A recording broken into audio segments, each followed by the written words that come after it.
লখিমপুৰত গৌৰৱ গগৈ এক বিশাল জনসভা য'ত লাখ লাখ ৰাইজৰ উপস্থিত আছিল। বহিবলৈ ঠাই নোহোৱা হৈছিল। এনেকুৱা অৱস্থা কাৰণ গৌৰৱ গগৈ জনপ্ৰিয়তা বৃদ্ধি পাইছে আৰু সেইখন সভা দুৰ্দান্তৰ ভাষণেৰে কঁপাই দিলে মুখ্যমন্ত্ৰী হিমন্ত বিশ্ব শৰ্মাৰ চৰকাৰ। সম্পূৰ্ণ ভিডিঅ'টো আপোনালোকৰ মাজলৈ আগবঢ়াইছো। কেন্দ্ৰীয় নেতৃত্বই আমাক নিৰ্দেশ দিলে কি তোমালোকে ৩-৪ দিনৰ ভিতৰত কাৰ্বি আংলঙত উজনি অসমত মন্দিৰ কৰিম আৰু আজি আমাৰ তৃতীয় দিন আৰু প্ৰত্যেক দিন আমি দেখাই দিছো আগবাঢ়ি গৈছে কংগ্ৰেছৰ কৰ্মীসকল ওলাই আহিছে। এইবাৰ অসমৰ ভিতৰত য'ত এখন হ'ব কংগ্ৰেছৰ শক্তিশালী হওক। ১.৫ ঘণ্টাকে আমি ৩ ঘণ্টা হৈ থাকিব পাৰো, কিন্তু কংগ্ৰেছ আমাক লাগে। কি কয় কি যেতিয়ালৈকে মই অসমৰ মুখ্যমন্ত্ৰী আছো মোৰ মতে হ'ব লাগিব। ইমান অহংকাৰ, ইমান সাহস। আৰু মই সেইকাৰণে কৈছো এইবাৰ অসমৰ জনসাধাৰণ আগন্তুক বিধানসভা নিৰ্বাচনত দেখাই দিব যে তেওঁ ১.৫ লাখ কোটি টকা ঋণ লৈছে, ধাৰুৱা হৈ গৈছে এইখন চৰকাৰ। এতিয়া ধাৰ মাৰিবলৈ পইচা নাই। এতিয়া সেইকাৰণে ধাৰ মাৰিবলৈ কি কৰিছে, অসমৰ চাৰিওফালে মদৰ দোকান খুলি মদৰ পৰা টেক্সৰ নিজৰ ধাৰ মাৰিবলৈ বিচাৰিছে। এয়া হ'ল তেওঁলোকৰ চিন্তা। চাৰিওফালে টোল গেট লগাই দিছে।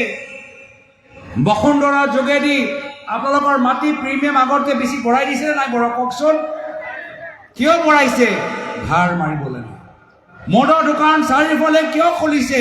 ধাৰ মাৰিবলৈ। ট্ৰেফিকৰ ফাইন কিয় বঢ়াই দিছে? ধাৰ মাৰিবলৈ। চৰকাৰী স্কুল কিয় বন্ধ কৰিছে? শিক্ষকক দৰমহা দিবলৈ পইচা নাই। আজি এনেকুৱা এটা অৱস্থা।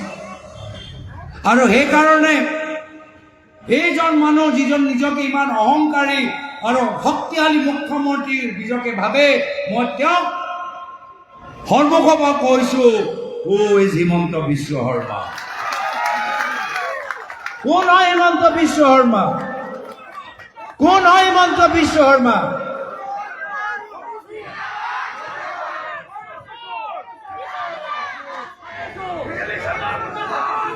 আজি তেওঁ নিজৰ ৰাজনৈতিক যাত্ৰা চাওকচোন। কেতিয়াবা আছো, পিছত নিজকে বচাবলৈ গ'ল কংগ্ৰেছ, আকৌ নিজকে বচাবলৈ গ'ল বিজেপি। কাইলৈ যেতিয়া বিজেপি চৰকাৰৰ পৰা আঁতৰি যাব আকৌ বিজেপি তেওঁক জাপ মাৰি দিব, আকৌ কংগ্ৰেছত আহিবলৈ বিচাৰিব। ল'ব লাগে নেকি? ল'ব লাগে নেকি? ল'ব লাগে নেকি? আপোনালোকে যদি কৈছে আমি কেতিয়াও হিমন্ত বিশ্ব শৰ্মা ডাঙৰীয়াক আমি কংগ্ৰেছ আহিবলৈ নিদিওঁ।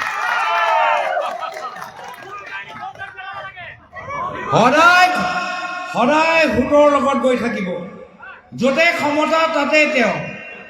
যদি ইমানেই তেওঁ ডাঙৰ ৰাজনীতিবিদ, এইবাৰ বিৰোধী পক্ষত থিয় হৈ আজি তেওঁক আমি চাওঁচোন কিমান তেওঁৰ সাহস আছে। 1 ছেকেণ্ডৰ সাহস নাইকিয়া হৈ যাব। 1 ছেকেণ্ডৰ সাহস নাইকিয়া হৈ যাব। আজি মাত্ৰ ক্ষমতা থকা চৰকাৰৰ লগত আছে, সেইকাৰণে ডাঙৰ ডাঙৰ কথা। নহ'লে সদায় নিজকে বচাবলৈ জাপ মাৰে।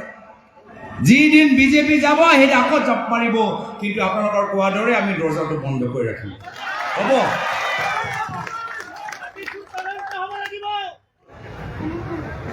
আজি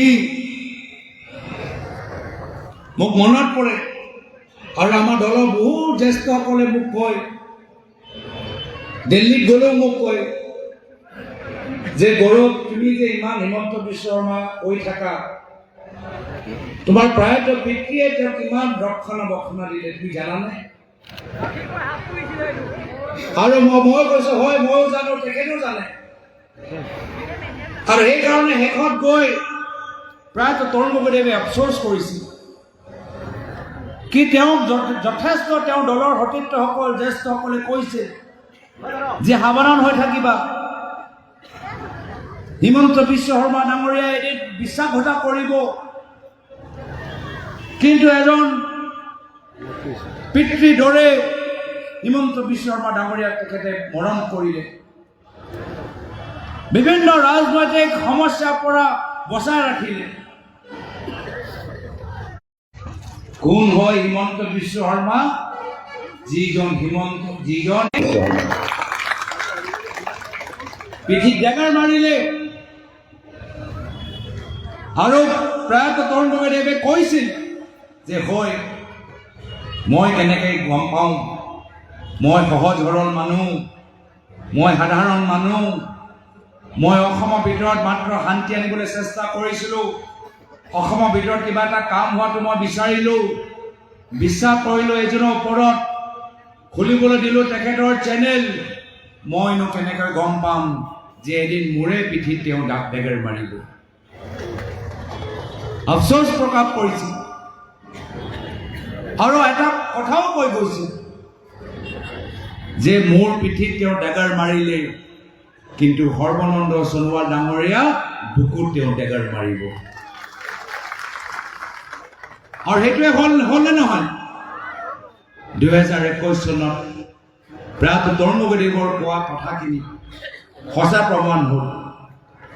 অসমৰ জনসাধাৰণে 2021 চনত আকৌ বিজেপিক ভোট দিলে, বিজেপিৰ চৰকাৰ গঠন কৰিবলৈ এটা সুযোগ দিলে, ভাবিলে যে মুখ্যমন্ত্ৰী সৰ্বানন্দ সোণোৱাল ডাঙৰীয়া 5 বছৰ আৰু কাম কৰক। কিন্তু তেওঁ হিমন্ত বিশ্ব শৰ্মা ডাঙৰীয়া মাত্ৰ নিজৰ ব্যক্তিগত স্বাৰ্থৰ বাবে সৰ্বানন্দ সোণোৱাল ডাঙৰীয়াক আঁতৰাই বুকুত ডেগাৰ মাৰি নিজে মুখ্যমন্ত্ৰী হ'ল। মুখ্যমন্ত্ৰী আমি অসমৰ ভিতৰত বিভিন্ন জনক আমি দেখা পাইছোঁ।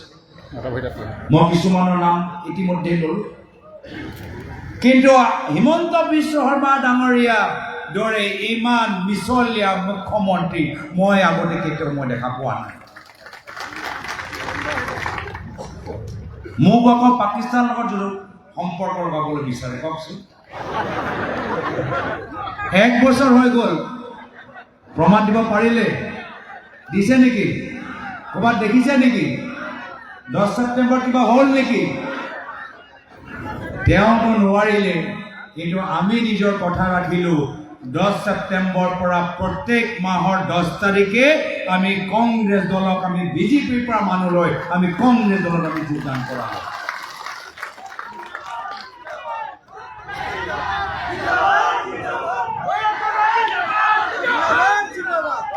বিভিন্ন মুখ্যমন্ত্ৰী দেখা পালোঁ, কিন্তু ইমান কেলেংকাৰীৰ লগত সম্পৰ্ক থকা মুখ্যমন্ত্ৰী আজিলৈকে মই দেখা পোৱা নাই। এয়া হ'ল হিমন্ত বিশ্ব শৰ্মা ডাঙৰীয়া বাস্তৱ চৰিত্ৰ। আজি তাৰিখত আপোনালোকে গীৰগাই শুনিছে নেকি? গীৰগাই স্কেম, গীৰগাই শুনিছে নে? গীৰগাইতো কেলেংকাৰী হয়নে নহয়? ধেমাজিৰ পৰা মানুহ আহিছেনে? ধেমাজি মানুহবোৰ ক'ত?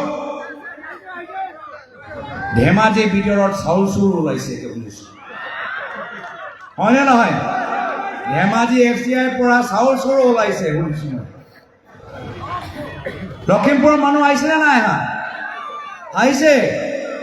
এতিয়া লখিমপুৰত মোক মানুহবোৰে কয়, দাদা জল জীৱন আঁচনি, নল আছে জল নাই, হয়নে নহয়? নল আছে জল নাই, হয়নে নহয়? এতিয়া ৰঙা নদীত মানুহ আহিছেনে নাই আহা? ৰঙা নদীৰ কথাবোৰ অদ্ভুত দেই, ৰঙা নদীৰ কথাবোৰ অদ্ভুত। এতিয়া ইয়াত মানুহবোৰে কয় যে দাদা বিজেপি অহাৰ পিছত আমাৰ গৰুবোৰ সুৰক্ষিত নহয়। ৰঙা নদীৰ মানুহ নিজৰ গৰুলৈ বিশেষভাৱে চিন্তিত। কৈছে আমাৰে গোহালিৰ পৰা গৰু তেওঁলোকে গুচি লৈ যায়, মেঘালয়ত 30,000 40,000 টকা বিক্ৰী কৰে, চাওকচোন। আৰু এই গৰু চিণ্ডিকেট লগত থকা মানুহবোৰক এতিয়া বিজেপিয়ে টিকেট দিবলৈ বিচাৰে। এতিয়া বিজেপিয়ে টিকেট দিবলৈ বিচাৰে। তোমালোকে হিন্দু নাম ধৰ্ম ৰাজনীতি কৰা, হিন্দু ধৰ্মৰ নামত তোমালোকে ভোট বিচাৰা, আকৌ গৰু চিণ্ডিকেটৰ মানুহৰ লগত তোমালোকে টিকেট দিবলৈ বিচাৰা। এয়া হ'ল তোমালোকৰ হিন্দু ধৰ্মৰ প্ৰতি দায়বদ্ধতা।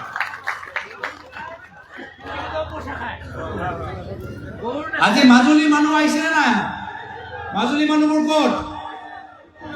বিভিন্ন মুখ্যমন্ত্ৰী আমি দেখা পাইছো, কিন্তু কেতিয়াও মুখ্যমন্ত্ৰীৰ পৰিবাৰে মাজুলীত মাটি কিনা আমি দেখা পোৱা নাই। হয়নে নাই কওক? হয়নে নাই কওকচোন? মাজুলীত মাটি লৈছে নেকি? মই যোৱাকালি মৰাণত আছিলো। মৰাণত মই এটা কুইজ কৰিলো, ৰাইজকে সুধিলো যে মামীয়ে তিনিচুকীয়াত বাগান কিনিছে নেকি? তো ৰাইজে ক'লে হয় কিনিছে। আৰু ইয়াতো এতিয়া কৈছে মামীয়ে মাজুলীত মাটি লৈছে নেকি? ভয় কৰিছে নেকি? লৈছে নে নাই লোৱা? আমি চাবলৈ যাম এবাৰ। আমি গোটেইখিনি আমি মাজুলী গৈ ক'ত মাটি লৈছে আমি চামগে।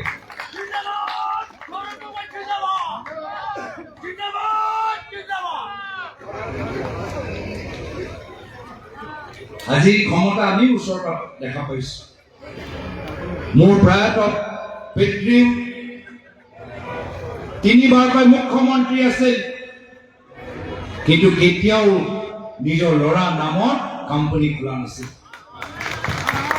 নিজৰ পৰিবাৰৰ নামত চেনেল খোলা নাছিল, নিজৰ পৰিবাৰৰ নামত বাগান লোৱা নাছিল।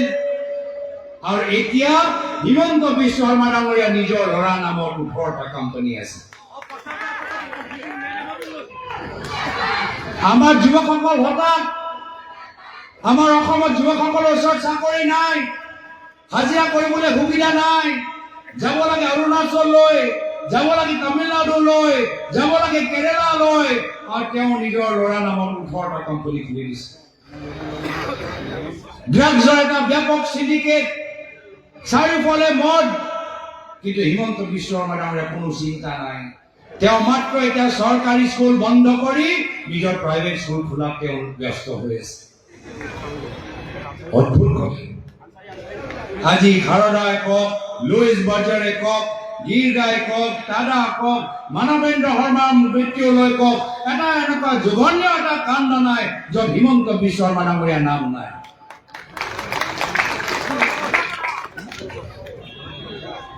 বসুন্ধৰা পৰ্টেল কোনোবা মাটি পাইছে নেকি কওকচোন? পাইছে? নাই পোৱা? আপোনালোকৰ কাৰণেতো কৰি দিছে। এনেকুৱা হ'ল নেকি? মইতো এবাৰ টিভি খুলি দেখিলো যে বিজেপি চৰকাৰে কিছু মাটি দলালক ধৰি লৈছে। মনত আছে নে সেই বাতৰিটো? তেতিয়া আমাৰ ইমান আপত্তি নাই, কিন্তু এতিয়া মই দেখিছো অসমৰ ভিতৰত আটাইতকৈ ডাঙৰ মাটি দলাল এতিয়া দিছপুৰতে বহি আছে।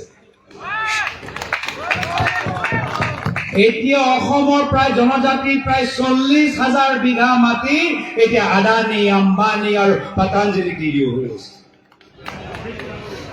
আৰু যদি এনেদৰে চলি থাকে, গোটেইবোৰ বিজেপি দলৰ নিজৰ নামত নামজাৰি কৰিলো। আজি সেইকাৰণে দুখ লাগে যে যি অসম প্ৰায়ত তৰুণ গগৈদেৱে ইমান সুন্দৰকৈ আমাক একতা আমাক বান্ধি ৰাখিছিল, উন্নয়নৰ প্ৰগতিৰ পথত আমাক আগুৱাই লৈ গৈছিল, আজি সেই অসমৰ ভিতৰত অভদ্ৰ ৰাজনীতি, অহংকাৰী ৰাজনীতি, ভয় আৰু ভাবুকি ৰাজনীতি। আৰু সেইকাৰণে আমি সংকল্প লৈছো এখন নতুন বৰ অসম, যি বৰ অসমত অসমৰ ৰাইজ স্বাভিমানী হৈ, প্ৰগতিশীল হৈ, উৎপাদনশীল সমাজ গঢ় দিব। আজি আমাৰ অসমৰ ভিতৰত আজি বিভিন্ন উদ্যোগ আজি এটা এটাকে বন্ধ হৈ গৈছে। সেয়া চাহ উদ্যোগৰ কথা কওক, সেই মুগা উদ্যোগৰ কথা কওক, সেই পাটৰ উদ্যোগৰ কথা কওক, আজি সৰু সৰু ঠিকাদাৰবোৰৰ কাম নাই। গোটেইবোৰ কাম আজি দিছপুৰৰ পৰা চলি আছে। সেইকাৰণে ৰাইজৰ বিশ্বাস আমাৰ ওপৰত, আমি আগবাঢ়ি যাব লাগিব। আজি সেইকাৰণে বিজেপি দল ভয় কৰিছে, আমাৰ লোকৰ নাম ভোটৰ তালিকাৰ পৰা কৰ্তন কৰিবলৈ বিচাৰে। মই এই মঞ্চৰ পৰা সকলোকে অনুৰোধ কৰিছো যে আপোনালোকে ইলেকশ্যন কমিশ্যনৰ ৱেবছাইট ওপৰত যাব, কাক কাক তেওঁলোকে এড কৰিছে, কাক কাক তেওঁলোকে ডিলিট কৰিছে, গোটেই ভোটৰ তালিকাটো ডাউনলোড কৰক। প্ৰত্যেক মণ্ডলত যাওক, কাক মৰা কোনজন মানুহক মৰা দেখাইছে, কোনজন মানুহৰ ভোটটো শিফটিং হিচাপে দেখাইছে, গোটেই লিষ্ট আপোনালোকে ডাউনলোড কৰক আৰু মণ্ডলে গৈ ফিজিকেলি ভেৰিফাই কৰক। ফিজিকেলি আপোনালোকে এক্সেলত নিজে নিজে 2-3টা কম্পিউটাৰ জনা ল'ৰা লৈ সেইখিনি ভেৰিফাই কৰক। এটা বহুত ঠাইত জীৱিত মানুহক আজি মৰা দেখাই দিছে। এনেকুৱা উদাহৰণ আমি দেখা পাইছো যে চৰকাৰী BLO এটা তেওঁলোকৰ ঘৰত ডেথৰ চাৰ্টিফিকেট আহি গৈছে। চৰকাৰী জীৱিত BLO জনক এতিয়া মৰা মানুহ হিচাপে ইলেকশ্যন কমিশনৰ পৰা নোটিছ আহিছে। এনেকুৱা এটা অৱস্থা।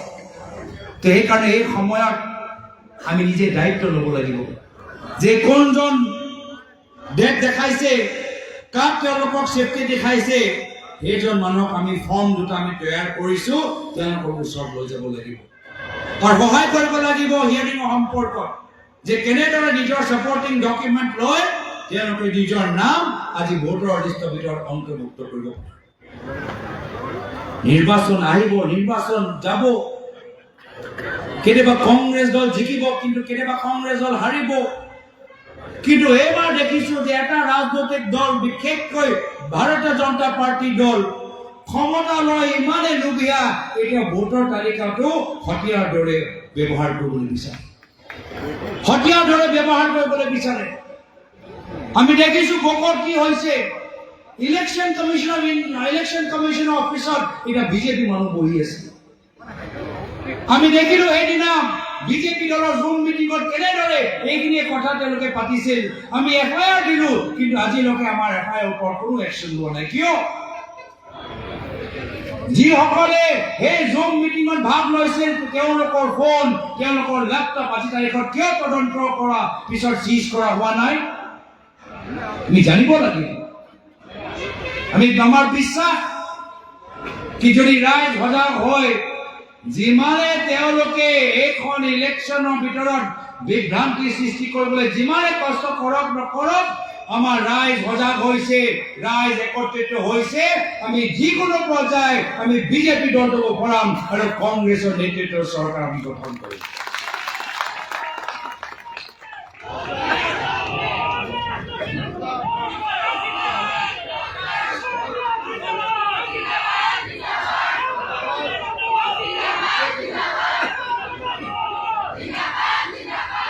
মোৰ নাম ল'ব নালাগে, মোৰ লগত ক'ব জয় জুবিন দা, জয় জুবিন দা, জয় জুবিন দা।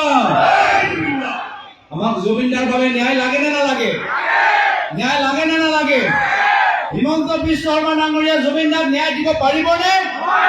জুবিন দাক ন্যায় দিব পাৰিবনে? আজি আমি নাজানো নেকি যে হিমন্ত বিশ্ব শৰ্মা ডাঙৰীয়া আৰু মহন্তৰ ঘৰৰ লগত কিমান সুসম্পৰ্ক আছে? আমি গম পোৱা নাই নেকি? আৰু আমি গোটেই খবৰ ৰাখিছো। ভাবিব নালাগে হিমন্ত বিশ্ব শৰ্মা ডাঙৰীয়া যে আমি খবৰ ৰখা নাই যে ৰাতি ৰাতি শ্যামকানু মহন্তক কোন লগ পাবলৈ যায়। ৰাতি ৰাতি হিমন্ত বিশ্ব শৰ্মা ডাঙৰীয়া হৈ কোন শ্যামকানু মহন্তৰ ওচৰত গৈ হিমন্ত বিশ্ব শৰ্মা ডাঙৰীয়া কি বিচাৰে সেইমতে কৰিবলৈ নিৰ্দেশ দিয়ে, আমি সব খবৰ পাই আছো। সেইকাৰণে আমি গম পাইছো যে কেনেদৰে শ্যামকানু মহন্তই অলপ দিন আগতে বেইলৰ এপ্লিকেশ্যন দিলে, আৰু আমি গম পাইছো কিয় এতিয়া শ্যামকানু মহন্তৰ কাৰ নিৰ্দেশ মতে নিজৰ বেইল এপ্লিকেশ্যন ঘূৰাই লৈছে। নিজে বেইল এপ্লিকেশ্যন দিছে, এতিয়া তাৰ পিছত হিমন্ত বিশ্ব শৰ্মা ডাঙৰীয়া এজন প্ৰতিনিধি শ্যামকানু মহন্তৰ ওচৰত গ'ল, আৰু সেইজন মানুহ যোৱাৰ পিছত শ্যামকানু মহন্তই নিজৰ বেইল এপ্লিকেশ্যন ঘূৰাই লৈছে। সেইকাৰণে যেতিয়ালৈকে হিমন্ত বিশ্ব শৰ্মা ডাঙৰীয়া অসমৰ মুখ্যমন্ত্ৰী হৈ থাকে, জুবিন দাই ন্যায় লাভ নকৰে। এইখিনি কথা আমি ভালদৰে বুজি পাইছো। জয় জুবিন দা, জয় জুবিন দা, জয় জুবিন দা, জয় জুবিন দা। আমি জুবিন দাৰ দৰে কাঞ্চনজংঘা হৈ আমি থিয় দিব লাগিব ন্যায় পক্ষত, বৰ অসমৰ পক্ষত, শান্তি সম্প্ৰীতিৰ পক্ষত। আমাৰ এই গুৰুজনৰ এই ভূমি, মহাপুৰুষ শ্ৰীমন্ত শংকৰদেৱৰ পবিত্ৰ ভূমি, মহাপুৰুষ শ্ৰী শ্ৰী মাধৱদেৱৰ পবিত্ৰ ভূমি, আজান পীৰৰ পবিত্ৰ ভূমি, চাওলুং চুকাফাৰ পবিত্ৰ ভূমি, লাচিত বৰফুকনৰ পবিত্ৰ ভূমি, শ্বহীদ কমলাবাৰীৰ পবিত্ৰ ভূমি, বীৰ চিলাৰায়ৰ পবিত্ৰ ভূমি, আমি এই অসমৰ ভিতৰত আমি বৰ অসম আমি গঢ় দিবলৈ বিচাৰোঁ। সেইকাৰণে দলৰ সতীৰ্থসকল, মই বিশেষ আৰু দীঘলীয়া ক'বলৈ বিচৰা নাই। মই মাত্ৰ এটাহে আহ্বান জনাইছোঁ যে হৈ গ'ল আমাৰ ডাঙৰ সভা, আজি আমি সকলোৱে একত্ৰিত হ'লোঁ। মই উদ্যোক্তাসকলক ধন্যবাদ জ্ঞাপন কৰিলোঁ।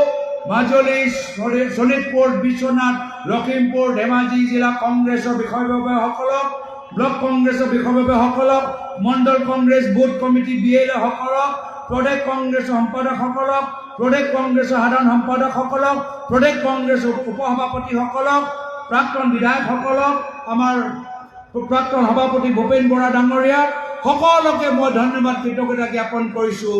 কিন্তু এইখন সভা পিছত আমাৰ কাম সামৰণি হোৱা নাই, আমাৰ কাম আৰম্ভণিয়ে হৈছে।